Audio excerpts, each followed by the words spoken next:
Om Vasudeva Sutam Devam Kamsachanuramaddanam Devaki Paramanandam Krishno Vande Jagatgurum. Good morning, everyone. Good morning. After our, I think, 2-week hiatus, I was on the East Coast and I'm back. A few announcements before we begin. Our next 2 classes are going to be Sunday, October 1st, so 2 weeks from now, from 9:30 to 10:30 as usual. And then, skipping 3 weeks, because I'll be in Europe, October 29th, Sunday, 9:30 to 10:30. So there's a bit of a gap there in October. But anyway, these 2, we'll be having 2 Gita classes in October, October 1st and October 29th. Please mark those in your calendar. Next point.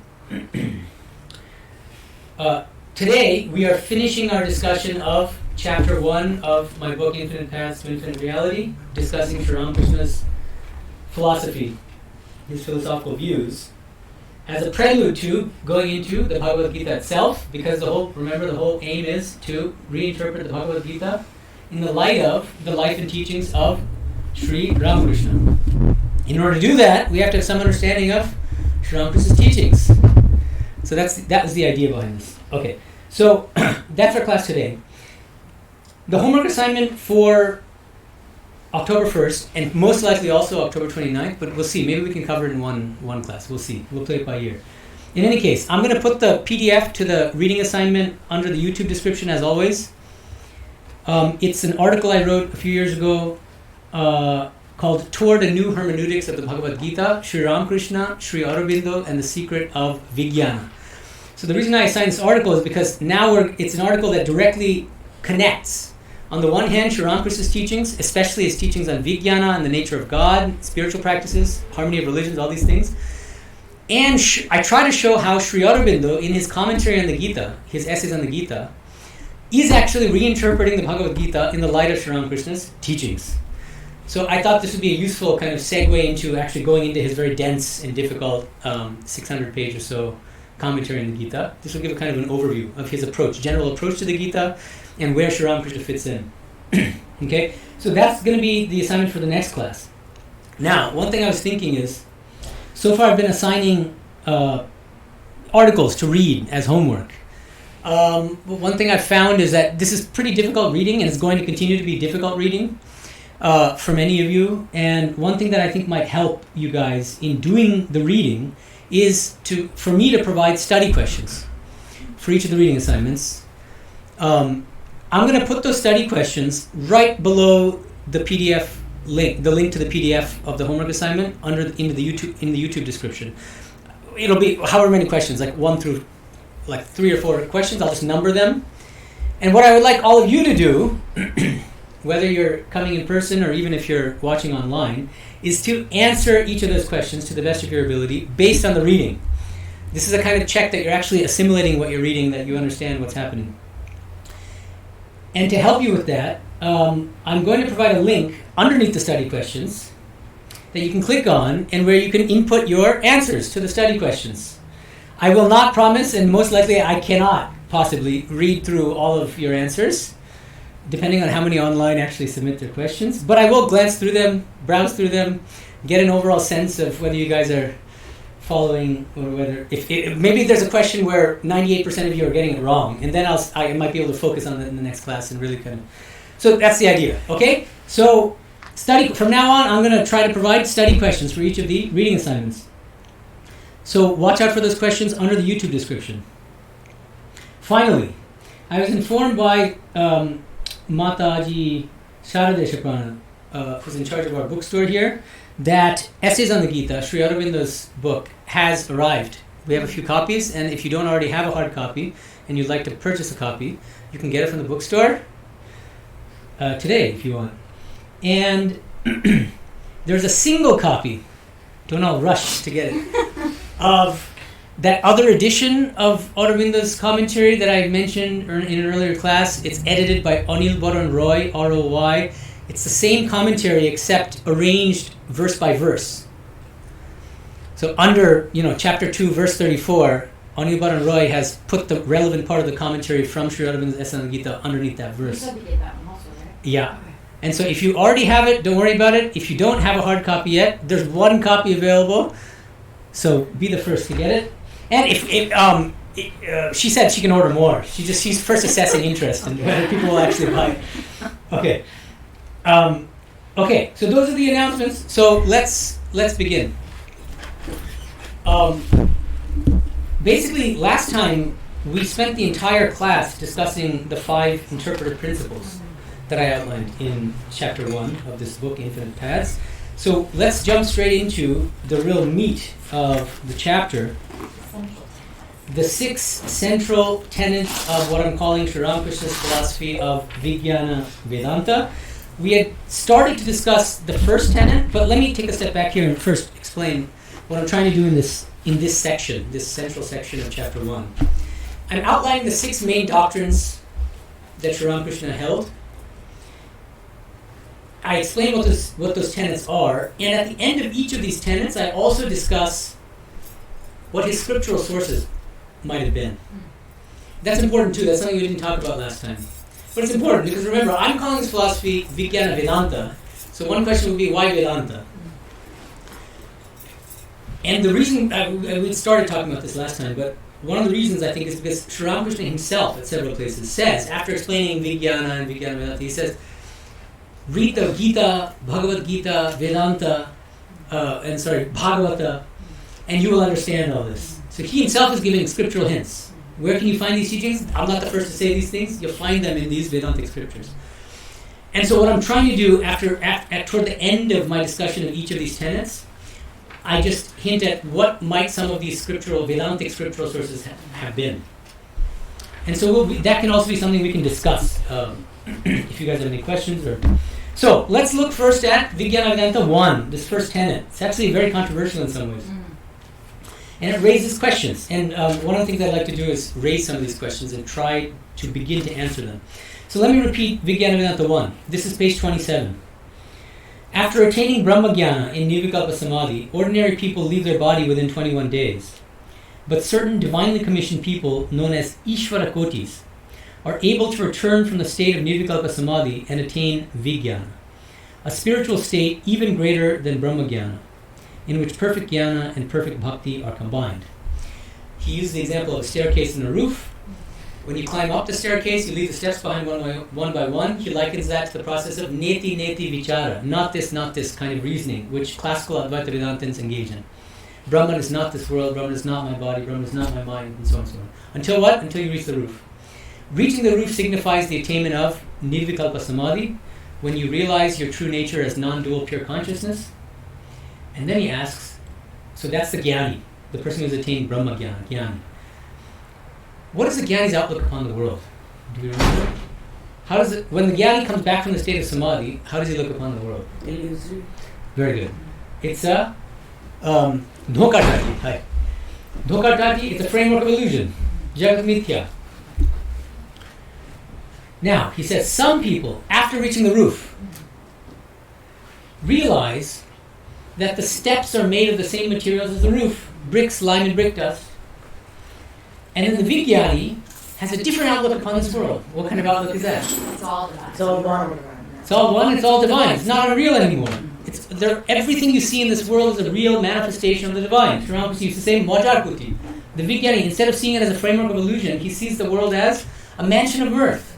How can he not be in bliss if he sees everywhere this divine bliss? Right? The bliss of divine consciousness. Now, he says, apart from the kind of transformed outlook of the Vijñānī, that he looks upon this world not as a dream, but as a mansion of mirth, as a real manifestation of God, he also says, Sri Ramakrishna also says that the Vijñānī has a more expansive knowledge of ultimate reality than the Jnānī does. Because what is the Jnānī's realization? What does the Jnānī realize? Brahman. What does Brahman mean? It's true, different acharyas, they define Brahman in different ways. That's why I'm asking. More specifically, what is this? What's the nature of Brahman? For the Consciousness. Yeah, such a pure consciousness. Yeah. Impersonal, nirguna is the technical term in Sanskrit. Without attributes. Yeah. Totally without attributes. Nirguna means without attributes.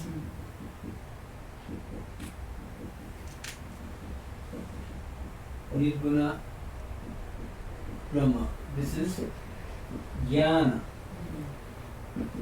Okay, now, what about vijñānī? After attaining jnana, Sri Ramakrishna says the vijñānī realizes two things. Number one, that this Brahman, Nirguna Brahman, which he has already realized in the state of jnana, It's the same as Saguna. Saguna. Brahma. Yeah. Jini Nirgun Tini Shogun, he says in Bengali. That reality which is Nirguna is also Saguna. So instead of just saying Nirguna Brahman, we say Nirguna Saguna. Yeah. We can hyphenate it or something. And speaking of scriptural sources, there's a beautiful one for this one. Shvetashvatara Upanishad. There's a beautiful mantra which describes God as, this is, understand this, Shvetashvatara Upanishad describes God as Nirguno Guni.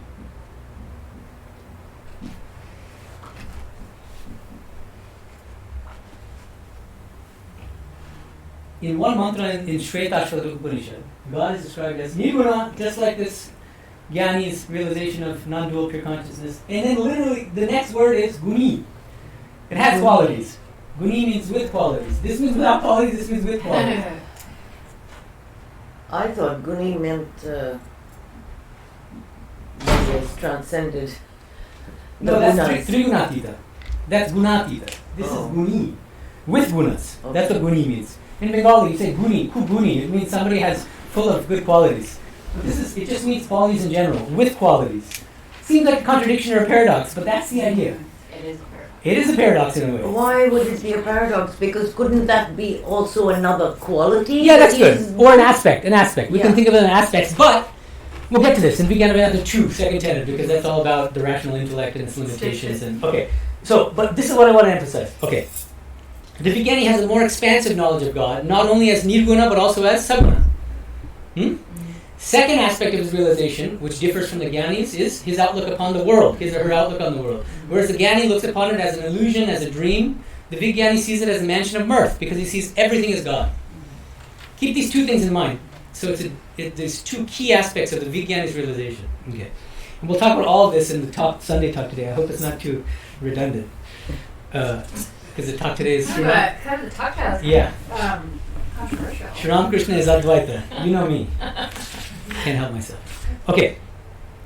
Now, another thing. I don't think I touched on this last time, but on page 29, there's the only full paragraph that Sri Ramakrishna considers the Vijñānī to be superior to the Jnānī is clear from the fact that he repeatedly contrasts the spiritual selfishness of Jnānīs with the spiritual compassion of Vijñānīs. Notice my language here. I'm not saying the selfishness of Jnānīs.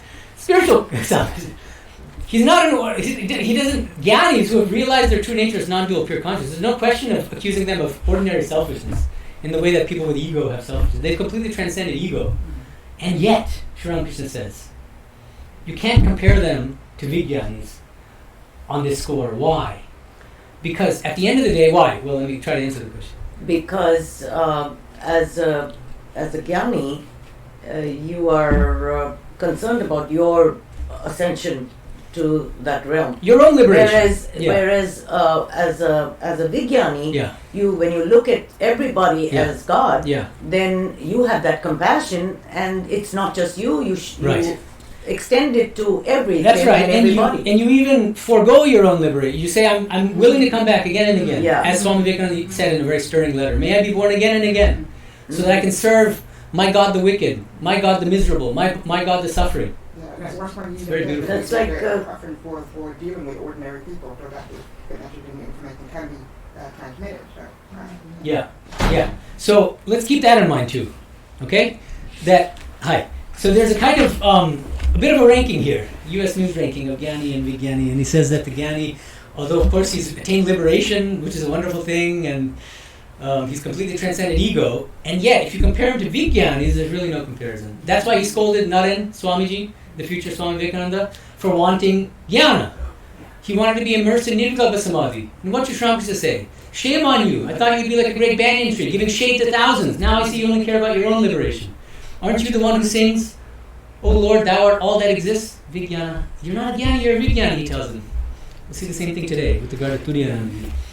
Okay, wait in Sunday talking. Okay, now I wanted to raise two, as I said, this first tenet has raised a lot of controversial questions. I'll mention two. One of them is the following. I've heard this a lot since the publication of my book. Does this first tenet mean that only Ishvara Kotis, this tiny elite, spiritual elite, are capable of attaining the state of vijñāna? Yeah, that's what I was. This is an important question. And I think it's actually it's tricky. It's difficult to answer. Is it one of those things where, like Vivekananda said, we might not attain it, but just thinking of it and dwelling in that space of it is enough for us? Okay, so Niranjana is suggesting at least one line of response, which is that, okay, yeah, it's possible that even that this vijñāna state is not available to most of us. Nonetheless, it's our best guide as to how we should engage in this world, engage in spiritual practice, think about this world. That's one line. But I think it's even more complicated than that, for a couple of reasons. Even though in the Gospel of Sri Ramakrishna, the Kautamrita, Sri Ramakrishna sometimes will make statements that seem to be pretty definite, like, vijñāna is only for Ishvara Kotis. And what is an Ishvara Koti again? I defined it last time, I think. Incarnation. And he adds one quality. He says, not just incarnation of God, but avatar and angsha, and those born as parts of an incarnation of God. Oh. So it's not just incarnations. Partial incarnation. Yeah, or parts of an incarnation can mean, it's avatar and angsha. It might mean that the parsha, avatar is parsha, which means those who come with the incarnation. We can think of Vivekananda himself as, and the other Raja Maharaj and others. So he slightly widens it. It's not just incarnation, so it's not that, but it's still very, very high level. And most of us are not probably born as portions of an incarnation. Where does that leave the rest of us? Now, the interesting thing is, there are a couple places in the Gospel where this question is raised. Ram, the cousin of Naren, the doctor, Ramchandra Datta, was a great devotee of Sri Ramakrishna, householder devotee.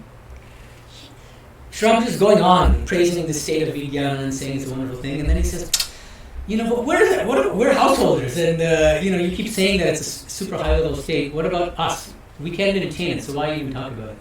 And he says something that kind of like slightly kind of blurs the hard and fast distinction between Ishvara Kotis and Jiva Kotis. He says that, I'm not saying that it's absolutely impossible, he says roughly, for a Jiva Koti, an ordinary soul, to attain the state of vijñāna. He's not ruling out that possibility. And he says something along the lines of, by God's grace, anything is possible.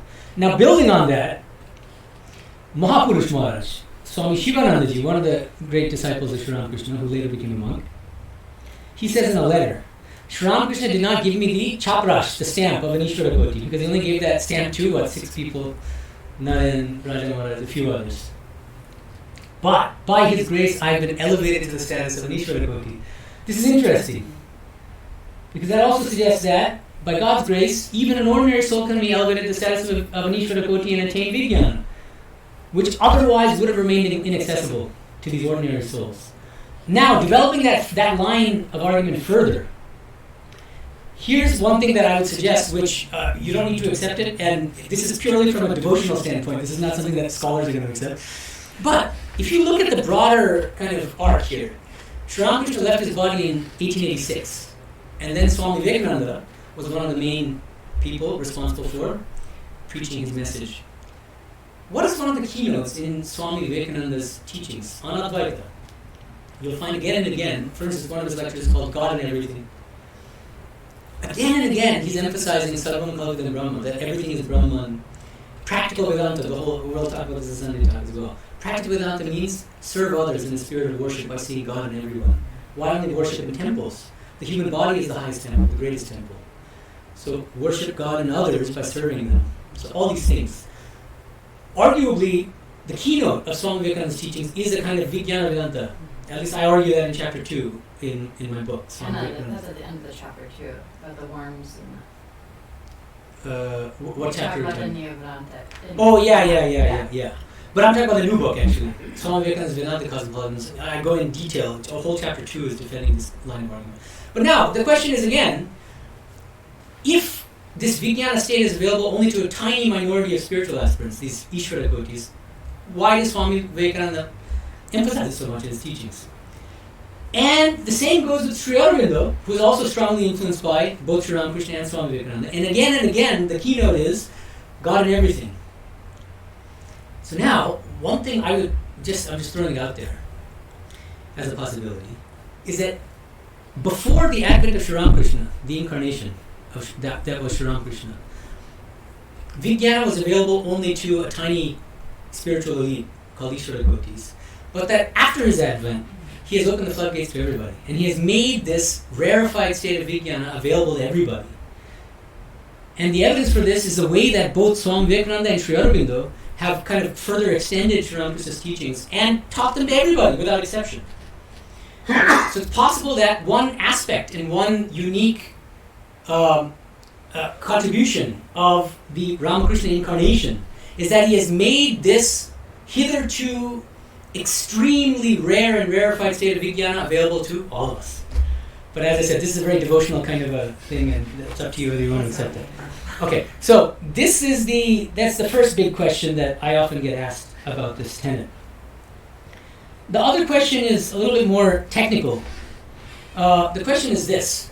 Anybody who has studied Śaṅkara's tradition of classical Advaita Vedanta will know that they believe in a concept called Jivan Mukti, liberation while living. And often these great classical Advaitic saints talk about having attained the state of Nirvikalpa Samadhi, and then what? Come back. Does that mean that every single classical Advaitic Jivan Mukta is an Ishvara devotee and a vijñāni? No. Why do you say no? What's the difference? I mean, what are they then? that's the question, right? All these people who come back from the state of Samadhi, they're Jivan Muktas, at least we think they are, at least according to the tradition, Shankara's tradition of Advaita Vedanta. If they're not vijñānis, then what are they? So, this is also a tricky question. Now, thing is, another one of Sri Ramakrishna's teachings is relevant here, which I just mentioned. Ordinary people leave their body within 21 days in the state of Nirvikalpa Samadhi. This is an interesting teaching, and this also by itself is very controversial. People say, wait a minute, but we see so many people coming back from Samadhi and they're not leaving their body. Does that make them all vijñānis? There are a couple things here. One thing is, 21 days, if you go without food, the body will drop off. That's just a kind of physiological fact. If you don't ingest anything, the body's going to drop, in general. So I think that's part of what Sri Ramakrishna has in mind. The idea is, if you are in a state of Samadhi continuously for 21 days, that means you've completely lost external consciousness, which means there's no question of you going out to the grocery market and buying food. So unless there's somebody who comes and generously gives you food, like it happened in the case of Sri Ramakrishna, when he was in a state of Nirvikalpa Samadhi for 6 months, and a sadhu came and forced milk down his throat, or recently one devotee shared with me a similar account about Ramana Maharshi in the early stage, where he was almost constantly in the state of Nirvikalpa Samadhi, and it was only because people brought him food once in a while that he remained in the body. So that's part of the answer, okay? But still, let's say, let's look more closely at, here's another teaching I want to mention. In the context of classical Advaita Vedanta, some of the mainstream Advaitins, they distinguish 3 different stages of Brahmajnana. I think we talked about this last time. But so the lowest kind of Brahmajnana is a stage in which one attains Brahmajnana, the knowledge of Brahman, in the state of Nirvikalpa Samadhi. But because we still have lingering prarabdha karma, that karma forces us back to this relative plane. Okay? Which means that, and we're stuck here. Now, remember, we talked about this with regard to the previous reading assignment. This concept of Jivan Mukti is difficult to justify in the context of Advaita Vedanta, and even mainstream Advaitins themselves have to posit a trace of ignorance even in the Jivan Mukta, in the person who's liberated while living. Why? Do you remember? A little recap. Why is it that Advaita Vedantins can't fully embrace full-blown Jivan Mukti? Why do they have to say that even the Jivan Mukta has a trace of ignorance? Because it keeps you here. What keeps you here? The trace of ignorance. So the idea is that even if this world is a product of ignorance.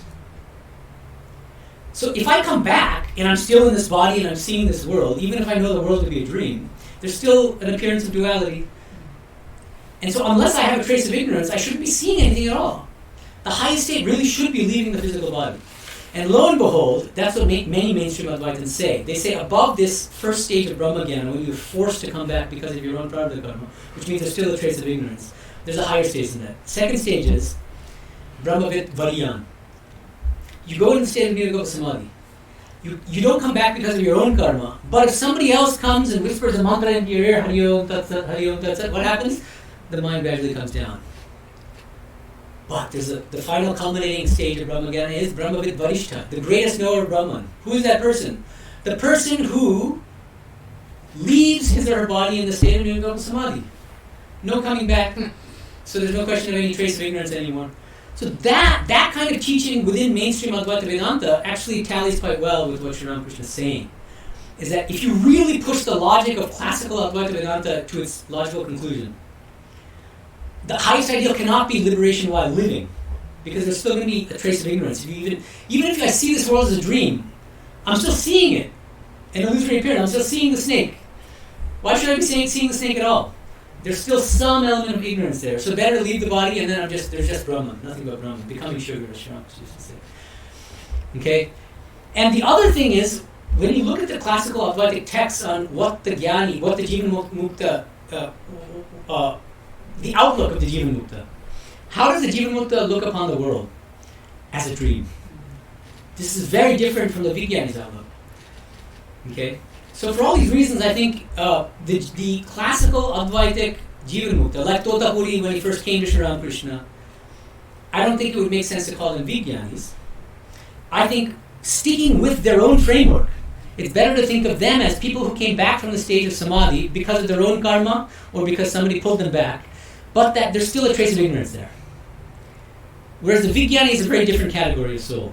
These are Ishvara kotis who are completely free from ignorance. And after attaining jnana, by divine will and divine grace, they come back to this plane to help others. And they look upon this world not as a dream, but as a mansion of mirth. Okay?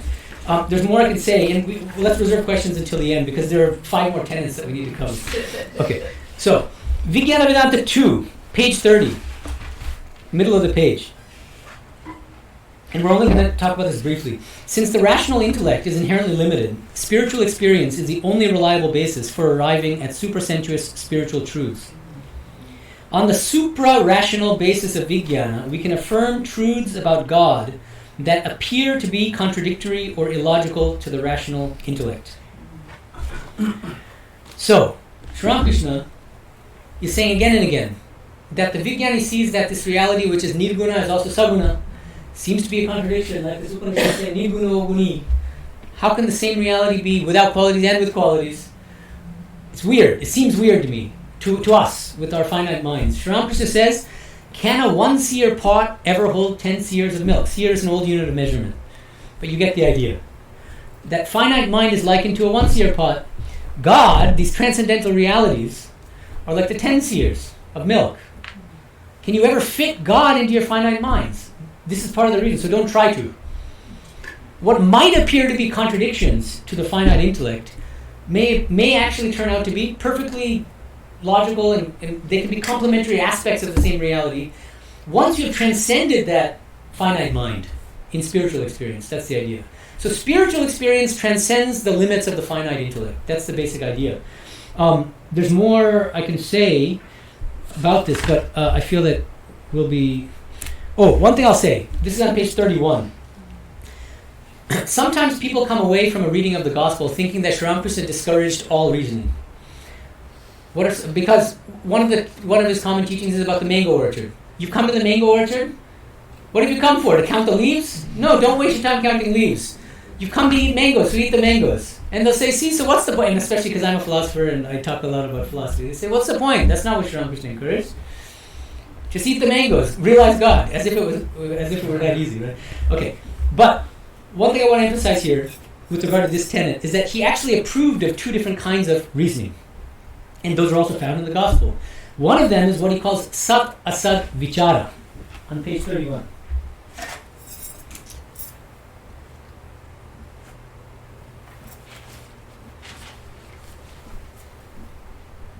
Sat asat vichara, this is just sat, and this is asat. Because of sandhi, it becomes di, but it doesn't matter.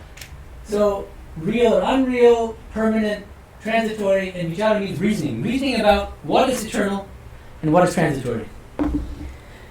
What is God, what is not God, and so on and so forth. He says this is essential in our spiritual lives. If we don't have this, we're not going to make much progress in our spiritual life. And so we should constantly be reasoning, saying that all these objects of sense pleasures, lust and greed, they last a few seconds or a few days, and then they disappear. Whereas the one eternal reality is the divine, however we like to think about it. Okay. And then there's an even more interesting second kind of reasoning that he encourages, and it gets complicated. But in any case, Narendra, the future Swami Vivekananda, he was a philosophy student, and he studied a lot of Western philosophy. And so he repeated one of William Hamilton's statements in front of Sri Ramakrishna in English. A learned ignorance is the end of philosophy and the beginning of religion. And Sri Ramakrishna asked him to translate it. He translated it into Bengali, and Sri Ramakrishna loved it, and he said, thank you, in English. He said very few words in English, but this is one of them. Thank you. So we really like that. What does he like about that statement? William Hamilton, Scottish philosopher. A learned ignorance is the end of philosophy and the beginning of religion. What does that mean, and why do you think Sri Ramakrishna was so happy to hear it? Well, it's also the boundary between the ability to be able to accept Sadguna and Nirguna at the same time is that the boundary between the ability for the intellect to be able to cross and accept full Brahman. Yeah, I think you're on the right track. I think the idea is that he appreciates and values intellectual reasoning that culminates in a recognition of its own limitations. Imagine I'm intellect. And so intellect says at one point, after struggling to understand God and the soul, the intellect itself says, wait a minute, but I can't go there. I can only go this far and not further. Because it makes you humble. So another way of putting it is, he appreciates intellectual reasoning that recognizes its own limitations and becomes humble as a result. What happens as a result of intellectual humility? You open yourself to possibilities beyond the rational mind, the rational intellect. And then religion begins. This is what Hamilton means. And this is what Sri Ramakrishna likes so much. Okay? So, I'm sorry for dashing through Vivekananda 2, but we have a couple more, a number of other tenets we need to cover. Vivekananda 3, page 33. Third tenet. The infinite divine reality is both personal and impersonal, both with and without form, both immanent in the universe and beyond it, and much more besides. This is an absolutely crucial tenet of Sri Ramakrishna's Vivekananda philosophy. He says again and again, you can never place a limit to God. Bhagavana kono iti nei. You can never say God is just this and no more. God is always more than you can comprehend. Nobody has ever realized the whole of God, in fact, he says. He says an ant once went to a sugar hill, with great difficulty took one grain of that sugar, got puffed up with pride, and says, next time, I'm going to go back and take the whole hill. Which is not possible. It means God is truly infinite, which means who are we to realize the whole of God? But it doesn't even matter. If you want to touch the Ganga, you don't have to run your finger all the way from Gomukh, from the source of the Ganga, all the way down to South India where the Ganga flows into the East Indian Ocean. No. Touch it at any point, you've touched the Ganga. Likewise, if you realize God in any form or aspect, you've actually realized God. I really like where you said that Brahman and Shakti have equal ontological status. Yeah, so I really appreciate that. Okay, so I think, thank you. So that actually needs some discussion. So one of his key teachings, this is in the context of this Vivekananda 3, is Brahma or Shakti Abhed. Brahman, and we were talking about Brahman, but what does he mean by Brahman? He means Nirguna Brahman. But not all Vedantic Acharyas mean by Brahman Nirguna Brahman. Ramanuja calls Brahman Saguna. He says Brahman is Saguna. It's Vishnu, Narayana. So does Madhva. That's why it's important to specify in each context. When Sri Ramakrishna refers to Brahman, he's thinking of Nirguna Brahman. Non-dual pure consciousness of classical Advaita Vedanta. He's saying that non-dual pure consciousness, which he calls Brahman, is inseparable from Shakti. This is a radical teaching. Yeah. What is Shakti? What is Shakti? Creation. Property. Okay, I'm getting different things. One person is saying creation, preservation. Another person is saying prakriti. Well, any third idea? Well, no, I'm saying what is the essence of Shakti? Anyone else? Activity. You're not wrong. I just want an even more simple definition. Yeah. Outside of I would say Ladini Shakti, and then I would give it a personality like Radha. Yeah. Okay. I mean, now you're bringing. We can bring Brahman in motion? Yeah, okay, yeah, look, personal God is a simple way of putting it. Sri Ramakrishna used to say, যখন তিনি নিষ্ক্রিয় তখন আমি ব্রহ্ম বলে কই, যখন তিনি সৃষ্টিতে প্রলয় করছেন তখন আমি শক্তি বলে কই. So, when I think of God as inactive, nishkriya, then I call it Brahman. So it's along the lines of it. When I think of that same God as creating, preserving, and destroying the universe, then I call it Shakti. You see how passionate we all are about our own Shakti? Yeah. This is why it's a very important. So Yeah, Shakti is very dynamic. Yeah, exactly. Brahman and Shakti are the static and dynamic aspects, respectively, of one and the same infinite divine reality. The snake, when stationary and coiled up, represents Brahman. That same snake, when it's wriggling around, is Shakti. Okay? Personal God. What do I mean by personal God? Not that it's in a human body necessarily. Not incarnation in that sense. You don't have to be. The idea is the God who listens to our prayers, who creates this world, who governs this world, who guides us, who responds to our prayers, who loves us. All of these are personal qualities. The personal God is God with certain qualities, guni, but what qualities? What are called the omni attributes. O-M-N-I. What are these omni attributes? Wonderful divine qualities like omniscience, which means all-knowing, omnipotence, which means all-powerful, perfectly loving, omnipresent, which means present everywhere, perfectly loving, as opposed to us who are imperfectly loving, if at all.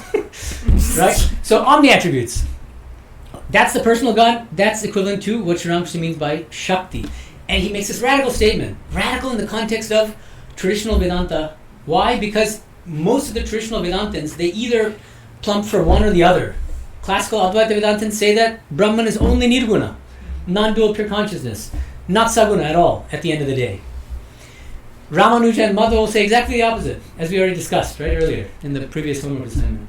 No, you're wrong. Brahman is only Saguna, our beloved Vishnu Narayana. And there is no Nirguna Brahman in your sense. And Sri Ramakrishna comes along and says they're both equally true. And they're the static and dynamic aspects, respectively, of the same infinite divine reality. And depending on your temperament, and your upbringing, and your religious training, and your spiritual inclinations, you can realize God in whatever form or aspect that you love, whether personal or impersonal. And of course, within the personal dimension, the Shakti dimension, Shakti manifests in innumerable forms. That same Shakti manifests as Kali, Ganesha, Christ, the incarnation Christ, but also Allah, and so many others. Because even though Allah is formless according to Muslims, but it's personal. Saguna, but Nirakara. You see? So even that Shakti takes so many forms. And so you take your pick. What form do I love? That's my Ishta Devata, that's my chosen deity. And I'm going to worship that form of God, but never saying that my form of God is higher than yours, because I always keep in the background this key tenet. There's no higher and lower. Right. There's just my preferred form of God, which is one form of Shakti, which is inseparable from Nirguna Brahman. And so I'll never look down on people who worship God. If I love Kali, I'm never going to look down on worshippers of Ganesha or worshippers of Christ.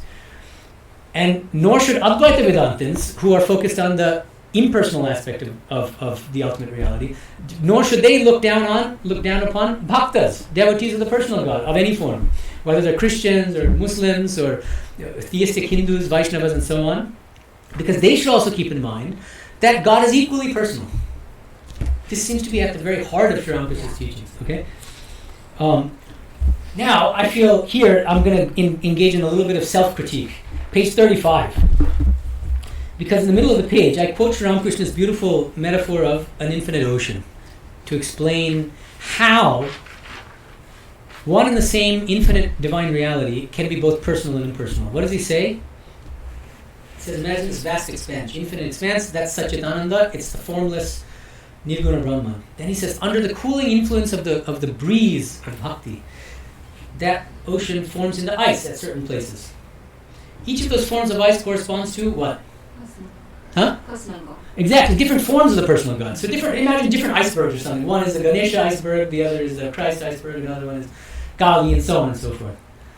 Then he says, with the rising of the sun of knowledge, those ice forms melt.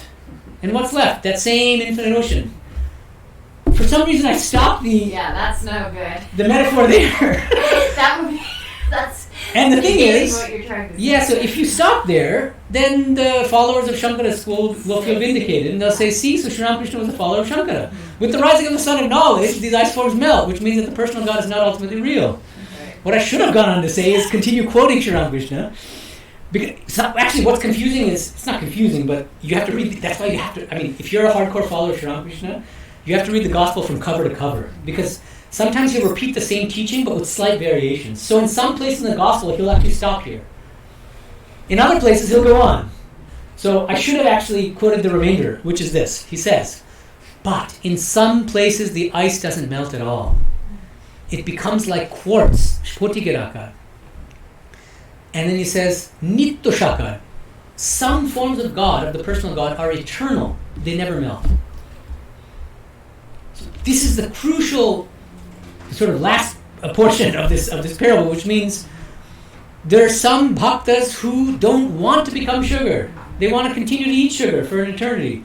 And for them, the highest goal is dwelling in a higher loka, a higher realm, with their beloved form of the personal God, serving that God, worshipping that God, communing with that God in different ways. That's the idea. Nitya sakara. That's a very, very important term. And that rules out the possibility of a classical Advaitic interpretation of this parable. And so I should have made that explicit. It was implied, but I could have done a better job there. And another thing I wanted to mention. Sri Ramakrishna, like Jesus, was very fond of parables, analogies, metaphors. He was a brilliant wordsmith and had a very literary sensibility. He was kind of an artist in his own right. And so whenever he gave these lofty philosophical teachings, he would always try to use analogies that help us to understand what he's talking about. What analogies did he use to explain the inseparability of Brahman and Shakti? Milk and its whiteness. Milk and its whiteness, Fire and its power to burn, and many, many others. Yeah. The snake in its wriggling motion versus when it's stationary, and so on and so forth. So exactly, right. She's watched a lot of my lectures. I attend a lot of them. So now, exactly. One thing that all these analogies have in common is that there's a mutual dependence. You can't have one without the other. And Sri Ramakrishna specifically mentions it. One cannot think of Brahman without Shakti. This is page 38. Or of Shakti without Brahman. See how it's bidirectional. One cannot think of the Nitya, meaning the eternal, without the Leela, the temporary divine play. Or the Leela without the Nitya. Bidirectional entailment, dependence. What about the favorite analogy of classical Advaita Vedantins, the rope snake, as Niranjana mentioned? Is that bidirectional? Yes or no? No, why? Because the rope can exist without the snake. That's the whole point of the analogy. The snake was just an illusory appearance all along. Even if I don't see the snake, the rope is still there. But can that illusory snake appear without the rope? No. It's only if that rope is there as a substratum that I see the snake. That's the idea. Of course, I can hallucinate a snake on LSD. That's not what we're talking about. I'm talking about that specific snake that's coming from what is actually a rope. Do you see what I mean? That's the question. Okay. So instead he would say it's like a snake coiled up or a snake hissing, right? Or not hissing, wriggling around. Yeah, exactly. And all these analogies have that same thing in common. He says, one cannot think of fire without thinking of fire's power to burn. One cannot think of fire's power to burn without thinking of fire. So you cannot have Brahman without Shakti. You cannot have Shakti without Brahman. This kind of teaching comes much closer to Tantra and Kashmiri Shaivism than to classical Advaita Vedanta. No matter what some people want to say, I think it's pretty obvious that this is a very tantric teaching. That doesn't mean that he's a follower of Tantra per se, because I think even Tantra has certain sectarian elements which I think Sri Ramakrishna would not have subscribed to. But if you were to say, which philosophy does Sri Ramakrishna's philosophy come closest to, it may be Tantra. Certainly not classical Advaita, although he harmonizes all of these, because he fully accepts Nirguna Brahman as a reality, unlike Ramanuja and Madhva. So he accepts the spiritual core, the spiritual essence of classical Advaita Vedanta, but he rejects the exclusivism and the kind of looking down on bhakti and bhaktas and saying that they're worshipping lower realities and that their spiritual practice is because they don't have sufficiently pure minds. That's the stuff that he rejects from Advaita Vedanta. Does that make sense? Okay. We have 3 more tenets. And I want to tackle, maybe 1 or 2 of the online questions that were submitted. So we have quite a bit more to cover here. Vijñānī Vedanta 4, this is at the bottom of page 38. This is extremely important. There are 2 levels of Advaitic realization. while the jñānī realizes the a-cosmic non-dual reality of nirguna Brahman in nirvikalpa samadhi, so reaching the roof, the vijñānī returns from the state of nirvikalpa samadhi and attains the richer, world-affirming non-dual realization that God has become everything. Why is this so important? Because after my book was published in 2018, several monks, a number of devotees said, oh, so what? Vijñāna Vedanta, so you're saying it's not Advaita? No, I'm not saying it's not Advaita, it is Advaita. But don't think that Śaṅkara, in Shankara's school, has a monopoly on Advaita. There are many different kinds of Advaita. Isn't Tantra a kind of Advaita? Yes. So I've given a lecture called The Tale of Two Advaitas, but it could also be called The Tale of Five Advaitas, because there are many Advaitas. There's Vallabha Shuddha Advaita, there's Ramanuja's Vishishta Advaita, there's Tantric Advaita, Shakta Advaita, there's also Sri Ramakrishna's. And in fact, one thing I could have done, but I almost think that it's a little clunky as a formulation. Some people said, why don't you call it Vijñāna Advaita Vedanta? So throw in Advaita there, so just to remove any misconceptions that it's not Advaita. But anyway, it really becomes a mouthful. I don't care what you call the philosophy, as long as you understand what the tenets are, the key tenets. Okay, but how does this Advaitic philosophy of Vijñāna Vedanta differ from classical Advaita Vedanta? That's the question. World affirming. Yeah, exactly. It's world affirming and life affirming. Mm-hmm. So classical Advaita Vedanta is Advaita in this sense. There's only one reality. That's the definition of Advaita in general. There's only one reality. But what does classical Advaita say? Brahma Satyam Jagat Mithya. Everything else is unreal.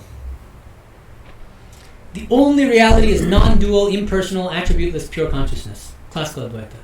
What about Sri Ramakrishna's Vijñāna Vedanta? It's equally Advaitic. There's only one reality. What is that one reality? This is all of interesting. it.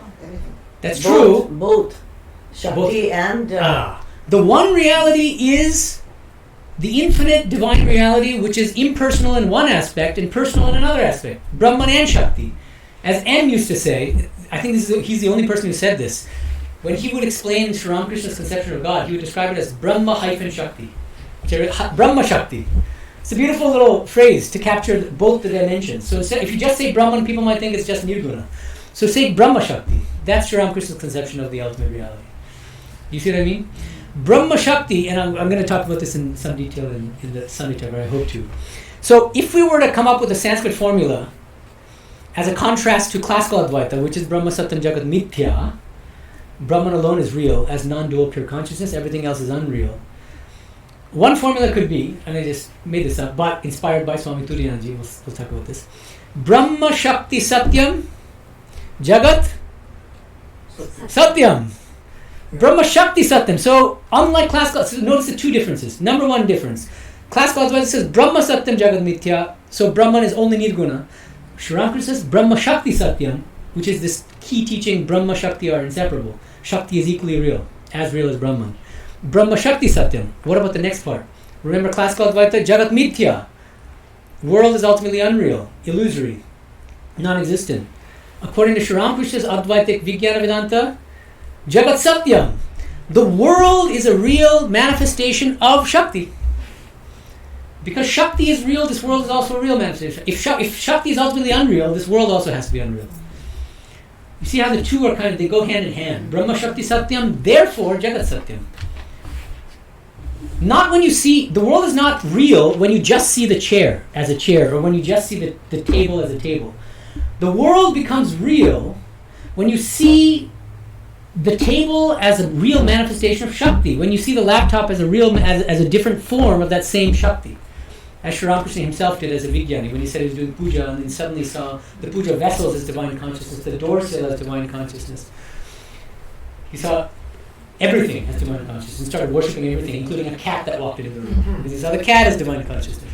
Names and forms themselves are Brahman.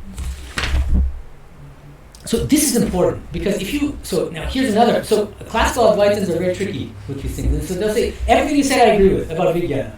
Śaṅkara taught Vijñāna. He was a Vijñāna Vedantin. Why? Because Śaṅkara accepted that everything is Brahman. It's true, Śaṅkara did accept that everything is Brahman, but in a different sense from Sri Ramakrishna. So I talk about this at the bottom of page 40 if you're interested, but I'm just going to summarize here. There's a famous statement in the Chandogya Upanishad. What is the statement? Sarvam Kalvidam Brahma.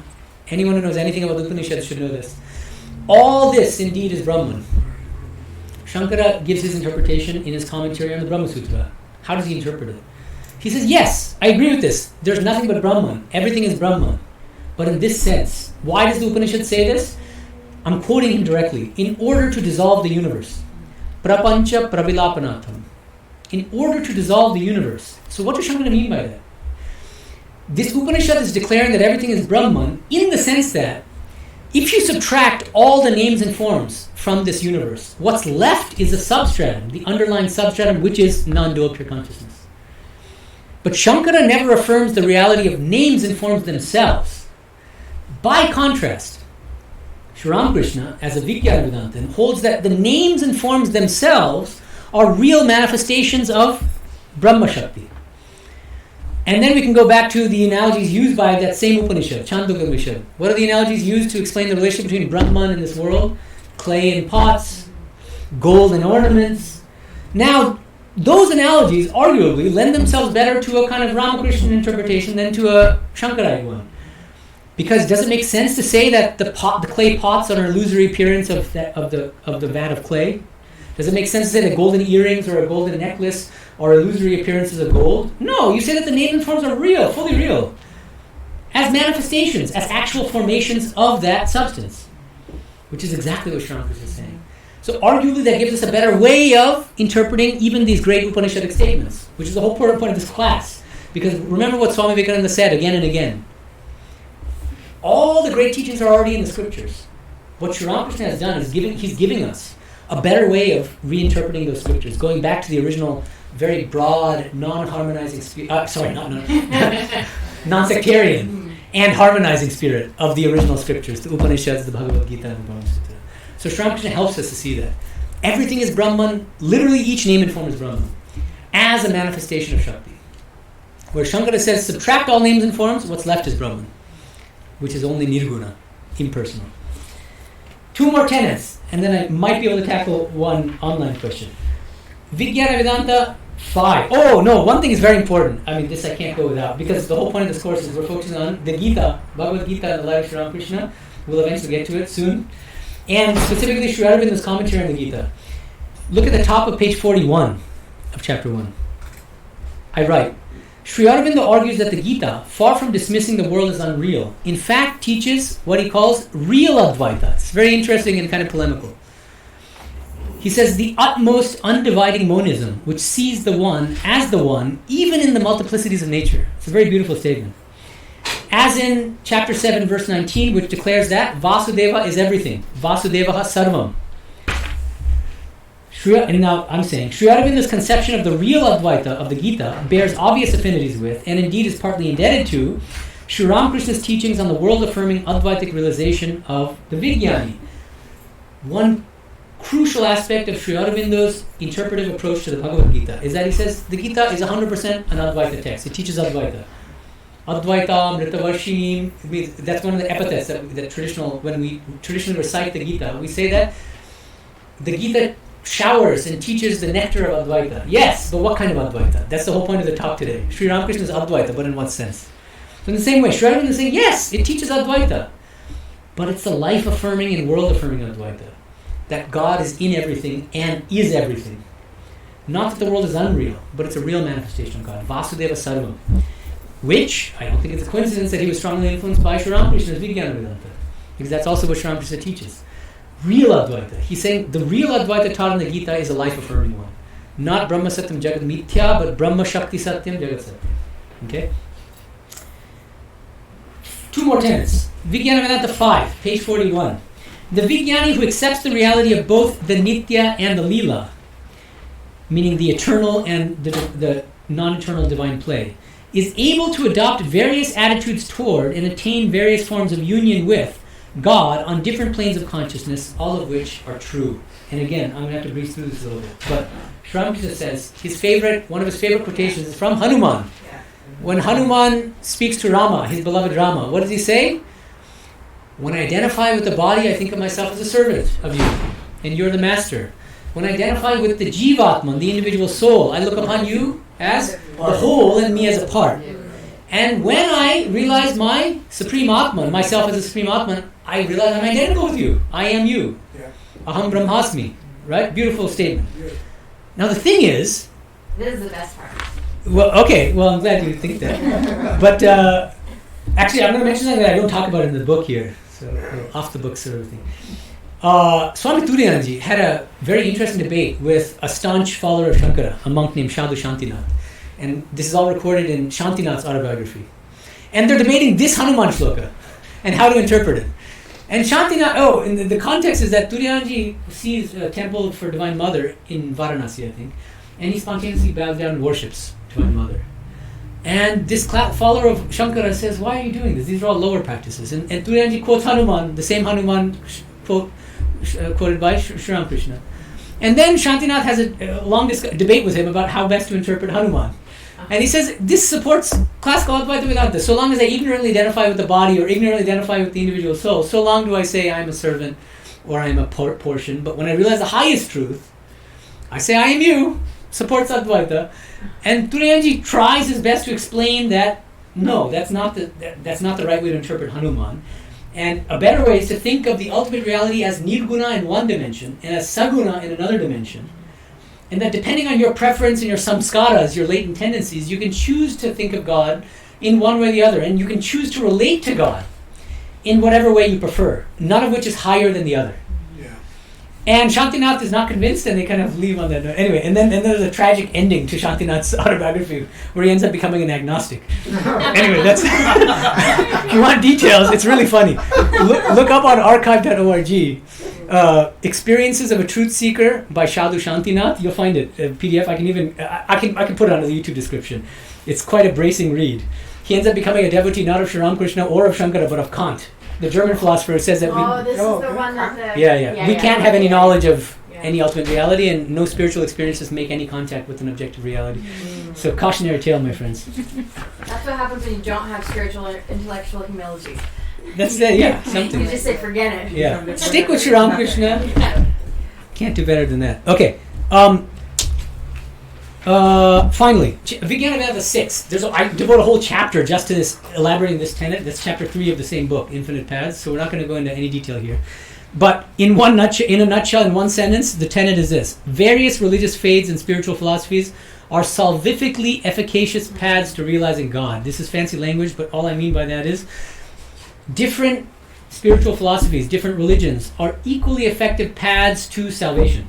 That's all I mean by salvifically efficacious. Religious pluralism. That's the best part of all of this. Yeah. We can embrace all the different world religious faiths as different paths leading to the same goal without bringing in this language of higher and lower, that my religion is higher than yours. I accept yours, but on a lower footing. None of that. Okay? One of my favorite versions of this teaching is God is infinite and the paths to God are infinite. Because he's explaining why there are infinite paths to God. Why are there infinite paths to God? Because God himself or herself is also infinite. If God is infinite, then it stands to reason that there are infinite paths to God. You see, and each path corresponds to one aspect or form of that infinite divine reality. Okay? And Sri Ramakrishna, I'm going to emphasize this one more time and then I'll move on to, maybe I'll try to take one question or so. He never says that the goal for everybody is Advaitic realization in the sense of becoming sugar. He never says that. In fact, he corrects Mohima Chakraborty, who is a follower of Śaṅkara, who thinks that. And Mohima wants him to say, well, but even bhaktas, devotees of the personal God, ultimately have to merge their identity in non-dual Brahman. And their goal can't be staying in a heaven with Christ or with Ramakrishna or with Krishna. He says, no, there's such a thing as Nitya Krishna, Nitya Bhakta, eternal Krishna and his eternal devotees. Chinmoy Sham, Chinmoy Dham. Krishna is consciousness embodied, and so is his Dhamma, his transcendental abode, whatever you want to call it, that heaven, which Vaishnavas call Goloka, which Christians call heaven, which Muslims call Jannah, which followers of Ramakrishna call Ramakrishna Loka. Holy Mother said to a devotee once, who was frightened by the idea of nirvana, losing your identity, because if I lose my identity, I won't have my beloved Sri Ramakrishna. Holy Mother said, Sri Ramakrishna has created Ramakrishna Loka for you. Tomade junne Ramakrishna Lok toiri korechen. How can that be unreal at the end? That doesn't have to be transcended and you don't have to attain some kind of higher state of Advaitic realization. There are two fundamentally different paradigms of salvation or liberation. One is the eating sugar paradigm, the other is becoming sugar. Take your pick. Neither is higher than the other. Okay, so I wanted to address maybe one or two online questions here that were posted on, because I did promise that I would try to. So, let me read one. This is super long and I'm not going to read the whole thing, otherwise it would take the whole... Okay. Swami Medhananda says that Sri Ramakrishna taught that the apex can be the impersonal absolute or communion with the personal God, as I just said, and that both ends are in equal dignity, in equal glory, one not being higher than the other. So, for some, the goal is merging your identity in non-dual Brahman, like the salt doll melting in the ocean, becoming sugar. The other is dwelling in a higher loka, an eternal heaven, with your chosen form of the personal God. He says, however, in the Kathamrita, Sri Ramakrishna teaches that those who have plunged into the impersonal, followers of Śaṅkara, at the end of ages, when the universe is created anew, they will return to the phenomenal universe. But Sri Ramakrishna says that those who attain the personal God in communion gain bodies of love and will live with God forever. So he originally framed the question this way, and I said, evidence, and then he gave me a bunch of evidence which I don't think supports his view. So, okay, I don't have much time, so let me just tell you what I think about this. The evidence you provide is stuff about, I'll quote the first piece of evidence. Sri Ramakrishna says, this is from the Gospel, at the time of the total dissolution of the world, the mother preserves all the seeds of creation, just as the mistress of the house has a hodgepodge pot in which she keeps things of all kinds. How does that... He doesn't say anything here about that people who have merged their identity in non-dual Brahman, who have become sugar, have to come back. Liberation means, by definition, liberation from this cycle of creation. So there's no coming back for people who have attained liberation, whether you are a classical Advaitin who has become sugar, or you are eating sugar in a higher heaven. Neither of these two liberated souls has to come back. Okay, so I hope that clarifies the point. I don't think there's any evidence anywhere in Sri Ramakrishna's teachings that, because what this question is trying to do is put bhakti on a higher footing than, so kind of reversing the classical Advaita paradigm and saying that what Sri Ramakrishna really says is that the bhakta is higher than the Advaitin. Why? Because the bhakta remains for an eternity, but that the Advaitin has to come back at the end of creation or whatever. But I don't think that's true. I don't think that there's any evidence for that. I think he puts them on the same footing, the Advaitic goal and the bhakta's goal, and it's a matter of preference, whether you want to become sugar or eat sugar.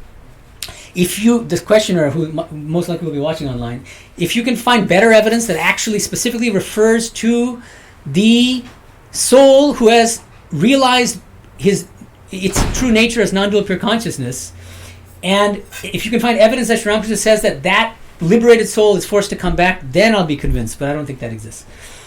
One more question, and we'll take one question from here.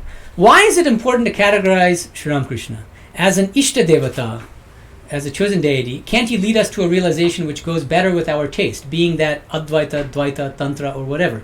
And if this is the case, then it's more useful if everybody sees him as the goal they want to achieve. So let Advaitans see him as Advaitan and Tantrikas as Tantrikas as a Tantrika. This is an interesting question, actually. Why even try to understand his philosophy as a whole? Sri Ramakrishna himself says that everybody who comes to me think that I belong to his or her sect. And then he adds, but that's because I accept all sects and all paths. So all I'm doing in this entire chapter is trying to understand that non-sectarian philosophy, which allows him to accept all sects, and which allows us, each of us, to see him in our own way. So I'm not actually disagreeing with the questioner here. I just think that, what's the alternative? Just let his teachings wash over us and not think about them and not actually bother to ask what he meant when he said Brahman and Shakti are inseparable, or that there's a difference between the Jnānī's outlook on the world and the Vijñānī. No, I think that when you read his teachings, one thing that I think he wanted all of us to do is to think about his teachings and to understand how his teachings help us to accept in a very logical and rational way all the different paths as different paths to the same goal. You see, if we don't have a concrete understanding of what his broad, expansive Vivekananda philosophy is, when a Christian comes to us, this happened to me just a couple of days ago. I went to Boston College and I taught a class, a graduate seminar. And I'm teaching Sri Ramakrishna's views on religious pluralism, and most of them are Catholic, the students and the teacher, the professor. So they really pounce on me. And they're trying to poke holes, but I'm ready with answers. Why? Because I'm firmly grounded in this philosophy of Vivekananda. So with every challenge that they're posing, I'm giving an answer. And if we are just wishy-washy and foofy and say that Sri Ramakrishna accepted everyone, let's all be like the hippie Sri Ramakrishna. We won't be able to stand our ground when we're challenged. When as followers of Sri Ramakrishna, people challenge our views and say, well, how is it possible that Brahman and Shakti are inseparable? What do you say? You say, well, Sri Ramakrishna said so. They said, why should we believe Sri Ramakrishna? One of the students literally said, this is in Boston College, how do we know that Sri Ramakrishna's visions of Christ were not visitations from Satan? So we don't know. So I said, how can I possibly prove to you that they're not visitations from Satan? So anyway, that's a separate issue. Okay, any questions from the audience? I'll take from people who are in person. Yeah, please. How does this interact with the idea of karma? Because karma gives you your samskaras. Samskaras. Latent mental tendencies. Yeah.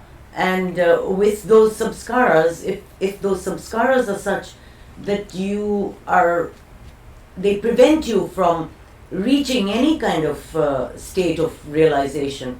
Why? They prevent Why do you say you that? because Why of do you your say that? samskaras. Everything you do is horrible. I would say no. I would say exactly the other way around. Look, no. They're both good and bad samskaras. That's the thing you're forgetting.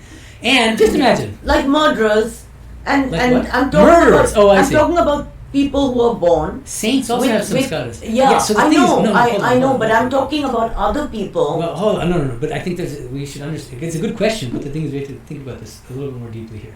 Samskaras are both good and bad, spiritual and unspiritual. Okay, worldly and spiritual. If in one life I've devoted my whole life to spiritual practice and ethical living, I cultivate good samskaras, which carry over into my next birth. Which means what? In my next birth, as Bhagavan Krishna says in Bhagavad Gītā chapter 6 and other places, I'll be born in a family that has similar tendencies, spiritual tendencies. I have a good upbringing, a spiritual atmosphere, parents are ethical, I imbibe their ethical qualities and their spiritual qualities. Then what happens? I pick up where I left off from my previous birth. And this issue of Ishtadevata, chosen deity, you might ask, well, how do I know what my Ishtadevata is? Based on your samskaras. Because you'll just feel naturally drawn. Once you're given an array, some people will be turned off by Kali, but then when they see Ganesha, they're wow. Or Christ, wow. Why? Samskaras. Because probably in a previous life, they were worshipping Christ, and therefore in this life, they feel naturally drawn toward that form of God. You see, samskaras also are necessary to explain why we feel drawn to one form of God rather than another. So it can be a good thing, is what I'm saying, in spiritual life. Okay, yeah, sure. I think we should wrap it up here. I have a Sunday talk in 20 minutes. Okay, well, let's end it and then we'll... Okay, well, is it quick or... That's what I'm asking. How much time do I have? Okay, 30 seconds. No. Okay, we can talk. Oh, that's too long. Oh, your question is too long. Yeah, but... Frame it in... you can add a YouTube comment and put it... Or even ask next week if you Just can. ask Can I the talk talk. to you personally? Yeah, but I have a Sunday talk in Just 20 like minutes. after? I've got to run. Yeah, after that we can talk. We're in the green room. We'll be here meeting again after the Sunday talk. Okay, And then you can ask to your heart's content. Thank you. Om Shanti Shanti Shanti Hari Om Tat Sat Sri Ramakrishna Arpanamastu. Thank you, everyone.